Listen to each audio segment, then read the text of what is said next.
आरबीआयनं घातलेले निर्बंध 15 दिवसात उठवण्याचा समर्थ बँकेचा प्रयत्न राहील अशी माहिती चेअरमन दिलीप अत्रे यांनी दिली। समर्थ नागरी सहकारी बँकेच्या व्यवहारावर रिझर्व्ह बँकेनं मंगळवारी 6 महिन्यांसाठी निर्बंध घातले आहेत। यामुळे खातेदारांमध्ये गोंधळ उडाला असून याबाबत बँकेचे चेअरमन दिलीप अत्रे यांनी आपली भूमिका इन सोलापूर न्यूज चॅनल समोर मांडली।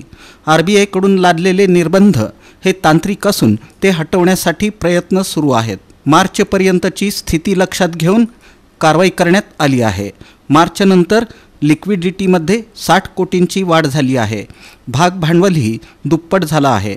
आपत्कालीन वैद्यकीय खर्चासाठी तसंच विवाह कारणास्तव खातेदारांना पैसे देण्याची सवलत द्यावी अशी विनंती बँकेनं रिझर्व्ह बँकेकडे ईमेलद्वारे केली आहे।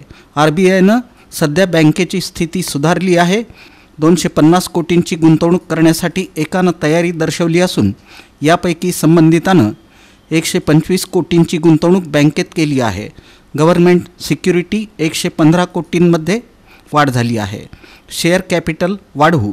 पुढील 15 दिवसात बँकेवरील निर्बंध उठवण्यासाठी आमचे प्रयत्न सुरू राहतील असंही दिलीप अत्रे म्हणाले।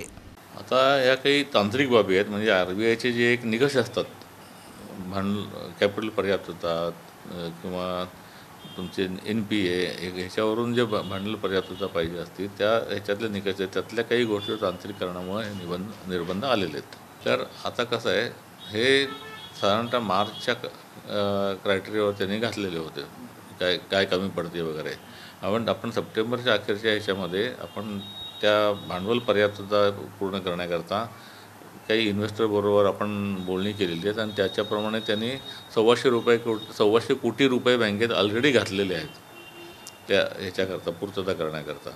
त्या सगळ्या गोष्टींची अजून दखल घेतली आणि आपण त्यांना सांगतो आणि त्या इन्व्हेस्टरने आता या ऑर्डरनंतर देखील सांगितलं की त्यांची इन्व्हेस्टमेंट कायम आहे आणि अजून लागतील तेवढे अजून 150-200 कोटी ते घालायला तयार आहेत, की ज्याच्या म्हणजे त्यांच्या आरबीआयची जी आवश्यकता त्याच्यापेक्षा जास्त रक्कम ह्याच्यामध्ये जमा होते एवढी खात्री त्यांची आहे। आणि त्याप्रमाणे त्यांनी निम्म्याच्यावर रक्कम आधी घातलेली आहे, असं नाही नुसतं बोलून करतात म्हणून। त्यामुळे याच्यामध्ये कोणालाही घाबरायचं काही कारण नाही आहे किंवा कोणत्याही प्रकारे सभासदांच्या पैशाला कुठल्याही एक नया पैशाला सुद्धा धोका असणार नाही आहे।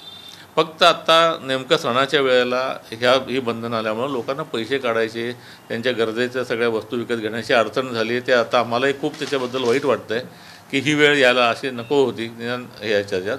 पण तरी आम्ही आत्ता खूप प्रयत्न करतो आहे की तात्पुरते का होईना याच्यातले 15-20 हजारापर्यंतची विड्रॉलची रक्कम देऊन लोकांची सोय व्हावी आणि त्यांच्याच आदेशामध्ये जे सवलती दिलेल्या आहेत, मेडिकल इमर्जन्सी करता किंवा पगाराकरता वगैरे जे अकाउंट आहेत त्यांच्यावर जे निर्बंध त्यांच्या आदेशातच आहेत, त्याप्रमाणे त्यांचा माणूस लवकरात लवकर इथं आला तर ते पण लोकांची अडचण दूर होईल या दृष्टीने आम्ही प्रयत्न करतो आहोत।